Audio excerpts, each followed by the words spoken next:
I want to close because I've seen you kind of discuss Hamas a bit. You're not afraid to be critical of Hamas, but you always, the number one issue for the Palestinians is always going to be the occupation as long as the occupation exists. So I was just wondering if you could just talk about that maybe for a couple minutes, and then we could wrap things up. Yeah, for sure. In summary, Hamas was founded in the 80s. Well, didn't exist always. But before the 80s, still we were occupied by Israel.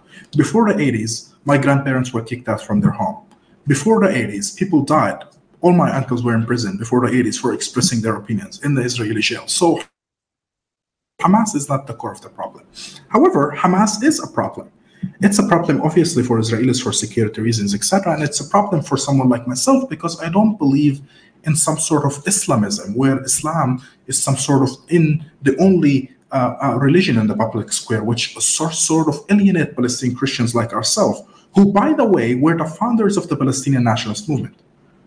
Our grandparents, that generation of Christians, were the founders of these ideas. They went to America and they went to Britain and they went to France, to churches, to monasteries, to be in alignment with other Christians, and they were enlightened, and they came with the nationalist aspirations to the Middle East. That's where the founding of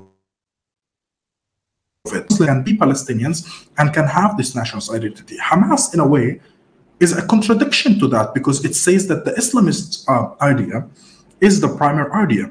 Now, that doesn't translate to a direct persecution of Christians, to be honest and clear about it, but it does translate to a certain discrimination in the public square, because if Islam is the only religion in the public square, that means that any other Palestinian is alienated. So that's one of the main criticism of Hamas. The second criticism of Hamas is that I don't believe you should target civilians, period. I don't care if you're Jewish, if you're Israeli, even if you have genocidal thoughts, I still don't think you should be killed. And that's why I took a strong stand on October 7th. And I said, what happened is wrong, period. Taking babies as hostages is despicable. It's disgusting. And I'm not afraid to say that, despite that I'm being attacked harshly by all sides. Zionists attack me, Hamas people attack me, but I stay moral as a Christian. But have Hamas, for example, just attack the Israeli soldiers and took Israeli soldiers as hostages? I'm afraid to say I wouldn't object to that, because we're under occupation. We're being brutalized every day. I myself, Dave, lived in the West Bank, and I was strip searched more than 15 times by Israeli soldiers, beaten up, thrown to the ground. They put the gun in my head many times for no reason. And I was a teenager for no reason.